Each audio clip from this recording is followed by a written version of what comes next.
So José Peress, she works for ONIMA, the French National Agency for Water and Aquatic Environments.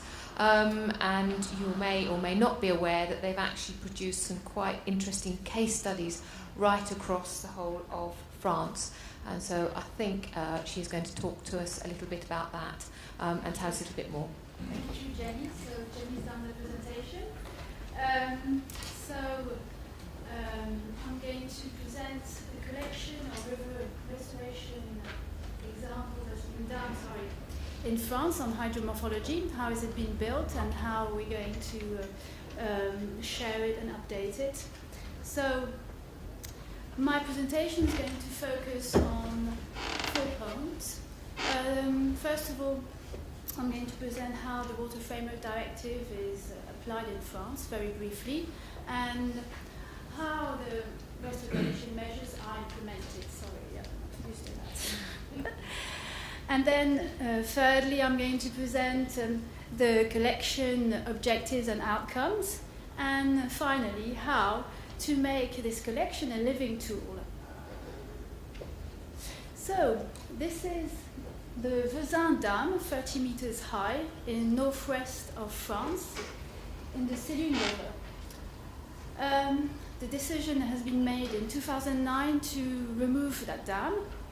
It's still there.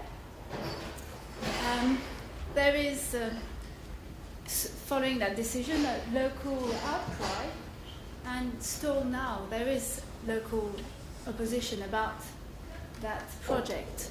But hopefully, this dam removal will be presented in that collection of examples, and I'll be happy to share that with you.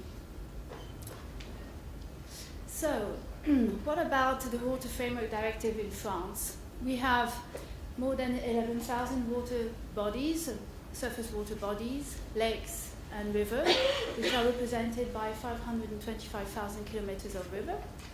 We have 12 river basin districts with 12 river basin management plan, which 6 are on the main European, on the mainland, and the others are on the overseas territories.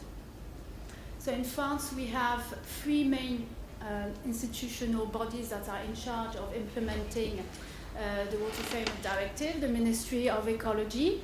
We have the 6 water agencies that are on each of the 6 river basin districts, and we have ONIMA, which is my organization. So I'm going to give you key figures about the application of the Water Framework Directive. 50% of the water bodies are affected by hydromorphological pressure, very similar to the situation in Europe. 45% of the water bodies are in good ecological status or high ecological status. And we have an ambitious target for France, which is 64% of our water bodies should be in good status in 2015. And last figure, 17% of the budget of the Programme of Measure 2010 and 2015 are dedicated to restoration, to hydromorphology and an aquatic ecosystem.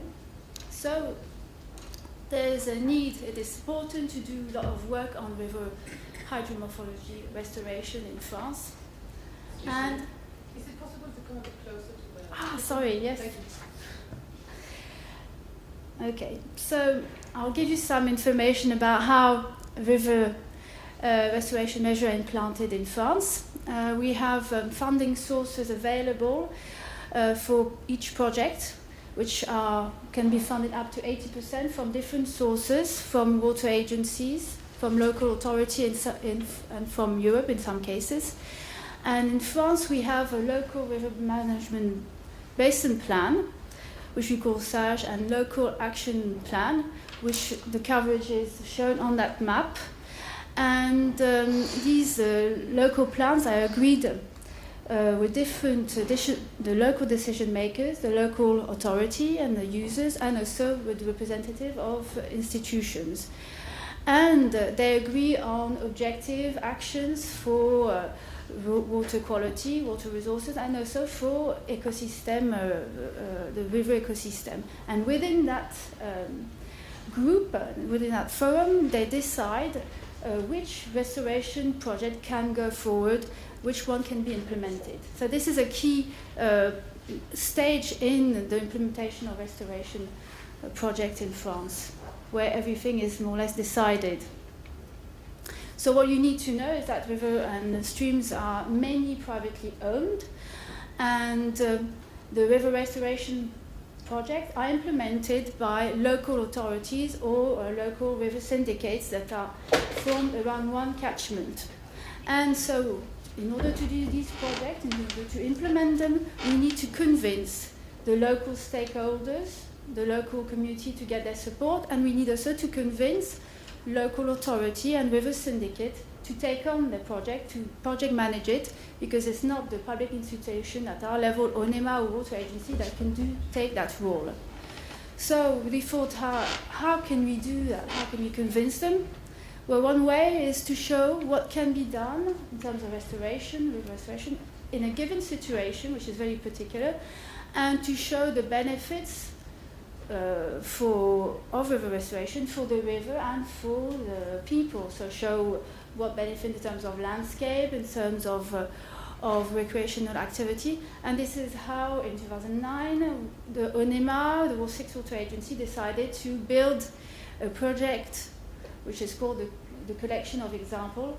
And this is what I'm going to go into more detail and explain how it's been started and how it's been built.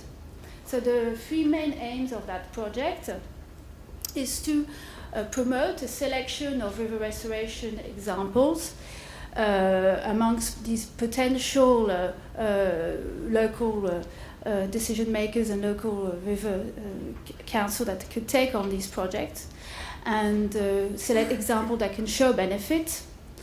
And also, secondly, is to help the engagement of these project managers, or these local syndicates, by providing them practical information sheets on financial side, on the regulatory approach, on how to monitor, and very, very practical information. And thirdly, the objective of that collection was to facilitate information exchange at a local level, because we found that within a catchment, someone who's at the bottom of the catchment doesn't always know what's happening further up. So it's to favor really information exchange on projects within a catchment or between neighboring catchments. So through the process, we collected a certain number of projects. We're up to 87 now, and mainly they are based on weir and dam removal. We have about 40 projects of that type. This census is not exhaustive, but it's just a sample of really selected projects. We have also some example of river remeandering or pond removal in some cases. So each project is written up in a full-page project sheet, which is here, and I've put a few outside of that type, so quite short, written in a very non-technical manner because of the target people that we're trying to communicate, and it's very well illustrated. It has lots of photos, and also it has the main structure of this sheet is mainly explaining how the history of the project, how they decided to do something, what is the factor leading to the implementation of the project. So it's a bit of a social analysis of all that, who's involved, how long it took and all that. We have a brief description of the works and the technical that were involved, but we're not going in much detail. We want to be just saying what can be done and not going in a technical details. We show if there's been any monitoring, and most importantly, we show what are the benefits and the outcomes for the river and for the socio-economics. We have information about costs, who got involved in the project, and at the end of each sheet, we have contact details of the project holders so that we can easily get in touch with them. So that's the idea behind these cases. And here's a few examples of a very simple weir removal, which actually managed to also not only improve fish passage, also create improvement in canoeing in that river stretch, which is very well used for that sort of activity. And another example, for instance, is removing a pond, which allowed restoration of sediment transport, and for the council to do some savings in the cost of removing silt in this pond. So there's also a benefit in terms of recreation because it's in a park, and people like going there and do some activities. So for us, it was important that that collection becomes a living tool, which means that we need to make sure that people use these examples that are shared and updated regularly. So first, you see these sheets were included, assembled in a folder, and this folder was sent very widely to all the local organizations, more than 3,000 copies. And we got, after that, more demand, so there was a big need to have that tool nearby. And the fact of having this contact detail at the end of the project sheet really helps for information exchange locally, and also has triggered site visit. In some cases, we heard about projects that got initiated following to these exchanges locally. Another way of helping the exchange of information is having also, like on Restore, a website with a database search engine, a simple one, and we are intending to do a more advanced one, so like in the Wiki advanced search engine that Tony showed previously.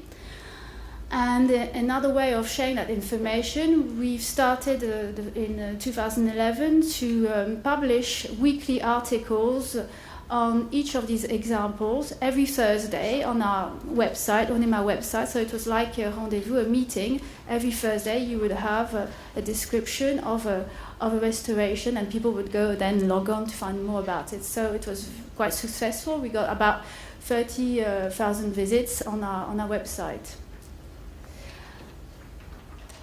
So I was saying also it's important. Okay. Yeah, I'll finish. It's the last slide. So we want also to make that tool. We want to update it. So we want to increase the coverage of these examples. So we've updated it in 2013 with 23 new examples, and we want to have better cases with better ecological assessment, because this is important also to show what is the point of doing that type of work. So the next update is in 2015. So where you can find the tool in our website, and you can also find some extract in English on our website and also on the Restore website on Wiki database. Thank you for your attention.